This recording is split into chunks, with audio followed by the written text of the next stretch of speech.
Classes. आज आपको बताऊंगा एनीमा क्या होता है, कैसे इसको यूज किया जाता है, किन किन रोगों में लाभ करता है, साथ साथ क्या क्या सावधानी रखनी चाहिए। प्राकृतिक चिकित्सा में, नेचर क्योर में एनीमा का बहुत इम्पोर्टेंट रोल है, क्योंकि इससे बड़ी इंटेस्टाइन यानी लार्ज इंटेस्टाइन की सफाई होती है, शोधन होता है। प्राकृतिक चिकित्सा में शोधन की क्रियाओं पर विशेष ध्यान दिया जाता है। पंचकर्म के द्वारा शरीर का शोधन किया जाता है, अग्नि, जल, वायु, आकाश, पृथ्वी। तो इनमें ये हाइड्रोथेरेपी में ये क्रिया आती है। तो एनीमा एक बहुत अच्छा यंत्र है और इसकी सहायता से हम पूरी लार्ज इंटेस्टाइन की सफाई करते हैं। जैसे ही लार्ज इंटेस्टाइन की सफाई होती है, क्योंकि जब हमारी बड़ी आंत में टॉक्सिन्स का एक्यूमुलेशन होता है, इकट्ठे हो जाते हैं हमारे गलत खान पान की वजह से, चिंता, गुस्सा, तनाव और एक्सरसाइज ना करने की वजह से, तो उससे क्या होता है, शरीर में मोटापा आता है, बीपी, शुगर, थायराइड, आपके जोड़ों के दर्द, ये सब बढ़ जाते हैं। और जैसे ही आप एनीमा लेने लगते हैं तो एनीमा पेट के रोग सभी नष्ट करता है। तो 95% लोगों को आज कॉन्स्टिपेशन है, कब्ज रहती है, कब्जियत को तोड़ता है। जैसे ही टॉक्सिन्स निकलना शुरू हो जाते हैं तो एनीमा के बाद क्या होगा, आपके शरीर के दर्द भी कम होंगे, बुखार दूर होगा, थायराइड है, तो सब तरह के रोग अपने आप कम होंगे। मोटापा आज हर किसी को परेशान कर रहा है, लेकिन मोटापा जैसे ही आप एनीमा लेने लगते हैं तो मोटापा कम होता है। और प्राकृतिक चिकित्सा में सब चीज एक तरफ है और एनीमा एक तरफ है। तो आज हम देखेंगे कि एनीमा कैसे लिया जाता है। एनीमा पोट, ये देखिए, ये एनीमा पोट होता है। इसको, ये 1 लीटर का एनीमा पोट है, कहीं पर भी बाजार में आपको इजीली मिल सकता है।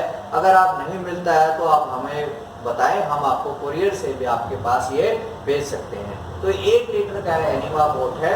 तो इसमें ये पाइप होती है और इस पाइप को इसे अटैच करते हैं। देखिए, ये जो पाइप नीचे से है, यहाँ पे इसको अटैच किया जाता है।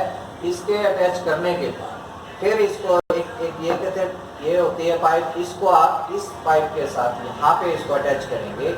और इसके बाद सबसे लास्ट में जो आपकी ये पाइप होती है, इसको यहाँ से हम इसको थोड़ा सा इसको साफ कर देंगे ताकि पानी पूरा इजीली आपका लार्ज इंटेस्टाइन में चला जाए और जिससे आपकी सफाई होगी। फिर इसको यहाँ इससे अटैच करेंगे तीसरा।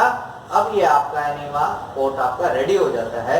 इसकी पहले अच्छे से आपने धुलाई करनी है, वॉश करना है और उसको फिर इसके बाद फिर आपने क्या करना है, इसको आप अगर नीचे बैठे हो तो आप कहेंगे टॉयलेट है, तो इसको 4 फुट के, आप जहाँ की ऊंचाई से 4 फुट ऊपर या 5 फुट ऊपर होना चाहिए ताकि पानी आराम से आपकी इंटेस्टाइन में चला जाए।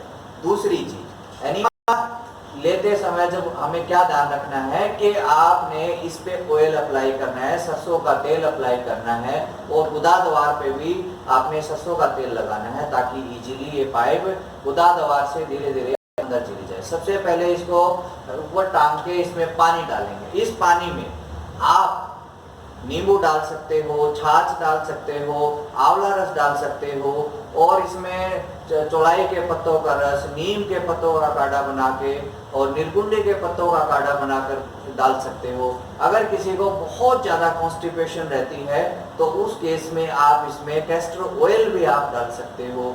अगर कैस्टर के पत्तों का काढ़ा भी आप बना के डाल सकते हो। बहुत ज़्यादा किसी के आंतें कमजोरी है और उसमें क्या करेंगे, आप 1 लीटर दूध में 100 ml शहद डाल दो और उसके बाद धीरे धीरे आप एनीमा लेंगे तो उससे आंतों को शक्ति मिलेगी और उससे आंतें मुलायम होगी, कॉन्स्टिपेशन दूर होगा। और जैसे जैसे एनीमा लेते जाएंगे शरीर के रोग, चाहे दर्द है, कहीं पर भी मोटापा है, बीपी है, शुगर, अपने आप ही कम होते जाएंगे। तो इसको आप 3 से 4 फुट ऊपर टांग लेंगे, इसकी अच्छे से धुलाई कर लें, ऑयल अप्लाई कर लें। उसके बाद एनीमा को इधर आजिए, लेफ्ट साइड करवट लेके लेटाएंगे ताकि हम लार्ज इंटेस्टाइन लेफ्ट साइड की तरफ से ज़्यादा होती है। तो इस एनीमा पोट को हम 3 से 4 फुट पे लेटाएंगे, रखेंगे किसी टूटी पे या लोहे की कील लगाकर, उस पर आप इससे आराम से इसको टांग सकते हो। उसके बाद जो है धीरे धीरे रोगी को ये इस तरफ करवट लेके हम गुदाद्वार से धीरे धीरे थोड़ा अंदर डालेंगे। फिर धीरे धीरे जैसे टॉक्सिन्स बाहर रिलीज होते जाएंगे और उसके बाद फिर पानी की मात्रा भी, शुरुआत में पानी की मात्रा जो है आप 100 से 150 ml अंदर आंत में जाने दीजिए। धीरे धीरे जैसे टॉक्सिन्स रिलीज होते जाएंगे वैसे वैसे पानी आप 300 ml, 400 ml, 500 ml, यानी आप 1 लीटर तक भी पानी आप आंतों में ले जा सकते हैं। उसके बाद क्या करना है, रोगी को बोलना आपने 2-3 मिनट ऐसे पेट की ऐसे आपने क्लॉकवाइज जैसे मालिश करनी चाहिए, ताकि जो है जो आंतों में टॉक्सिन्स भरे हुए हैं वो पानी अपना उस पे काम करेगा, जो उसमें दवा डालते हैं वो अपना काम करेगा और टॉक्सिन्स को पिघलाकर धीरे धीरे सारे टॉक्सिन्स बाहर निकल जाएंगे। फिर उसके बाद आप थोड़ा जंप कर सकते हो, थोड़ा खड़े होके वॉक कर सकते हो, थोड़ा आप खड़े होके पेट की मसाज करिए ऐसे इस तरीके से। तो उसके बाद आप फ्रेश हो जाइए। पानी को आपने ध्यान रखना है, अब पानी को आपने क्या करना है, मैक्स करना है। ये नहीं है कि पानी अंदर गया फट से आप फ्रेश हो गए, नहीं, पूरा लाभ आपको नहीं मिलेगा। जितनी देर आप पानी को अंदर होल्ड करके रखेंगे उतना ही आपको टॉक्सिन्स धीरे धीरे पिघल करके, गर्म पानी जो डाला है हमने उसमें पिघल करके बाहर निकल जाएंगे और आपको लाभ मिलना वहीं से शुरू हो जाता। अब सावधानी क्या रखनी है, मेन चीज है प्रिकॉशंस, क्योंकि कई इसको लेने से डरते हैं, घबराते हैं, क्योंकि लगातार लेने से कहीं हमें इसकी आदत ना पड़ जाए, कहीं फिर कॉन्स्टिपेशन ना रहने लगे। तो लेकिन ये दिमाग से बिल्कुल निकाल दीजिए, इससे कोई साइड इफेक्ट नहीं होता है अगर आप इसका सही प्रयोग करते हैं।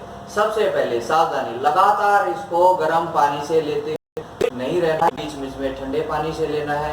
लगातार आप इसको शुरुआत में 30 से 40 दिन अगर लगातार लेते हैं कोई ऐसे साइड इफेक्ट नहीं होता।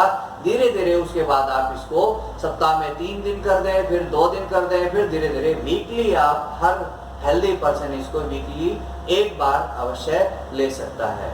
दूसरी चीज, इसमें कोई भी किसी तरह का ग्लिसरीन है, साबुन है, इन तरह की चीजों का प्रयोग नहीं करना चाहिए।